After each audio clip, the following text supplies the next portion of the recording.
कभी बनना तो बाज बनना, लेकिन कभी भी तोता मत बनना। ये लाइन आपको बहुत बार बताई गई होगी, तो बाज ही क्यों बनना है ऐसा कभी नहीं बताया गया होगा। आज की इस शानदार वीडियो में हम जानेंगे कि जब बनना है तो बाज क्यों बनना है। बिकॉज तोता बोलता बहुत है, लेकिन वक्त आने पर अपनी औकात पर आ जाता है। ठीक ऐसा होता है हम लोगों की लाइफ में। तोते तो बहुत मिलते हैं, लेकिन जब बात आती है बाज की तो सब अपनी औकात पर आ जाते हैं। बॉस, आज की वीडियो में मैं शेयर करने वाला हूँ एक शानदार स्टोरी जो आपको अंदर से हिला के रख देगी। एक ऐसे स्टोरी जिसे सुनने के बाद आप भी कहोगे वाओ, जब बनना तो बाज बनना। So now let's start the story. एक बार एक बाज की पीठ पर एक कौवा बैठ जाता है। वो उस बाज से खूब चिढ़ता था और वो बाज को परेशान किए जा रहा था। बाज एक हद तक खामोश था, शांति के साथ बस उड़े जा रहा था, लेकिन कौवा अपनी हरकतों से बाज नहीं आ रहा था। उसे समझ नहीं आ रहा था कि वो किसकी पीठ पर बैठा है। अगर उसका दिमाग खराब हुआ तो वो उसके साथ क्या कर सकता है। कौवा तो कौवा था, वो अपनी धुन में लगा रहता है। लेकिन एक वक्त के बाद बाज का दिमाग खराब हुआ और उसके बाद जो हुआ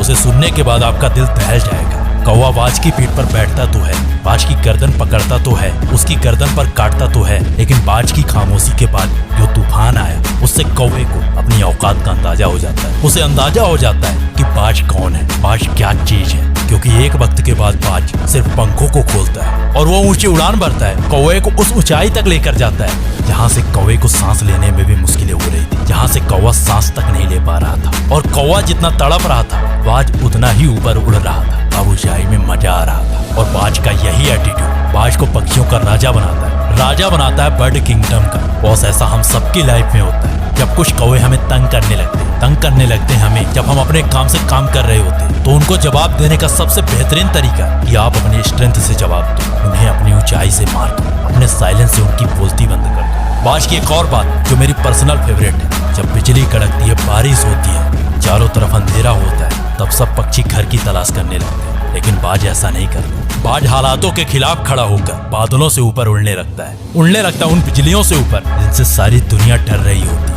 और जब सुबह होती है तो बाकी के पक्षी आधे मर चुके होते हैं, वो आधे तड़प रहे होते हैं, लेकिन बाज शान से अपनी 70 से 80 साल की जिंदगी जीता है और बाकी के पक्षी अपनी औकात में रहकर। तो अब डिसाइड तुम्हें करना है कि क्या करना है, हालातों के साथ जीना है या हालातों के खिलाफ खड़े होकर। क्योंकि जो इंसान हालातों के खिलाफ खड़ा हो जाता है उसे हरा पाना नामुमकिन ही नहीं, असंभव होता है। This you all the very best. Video पसंद आई तो वीडियो को लाइक, शेयर और चैनल को सब्सक्राइब कर लेना।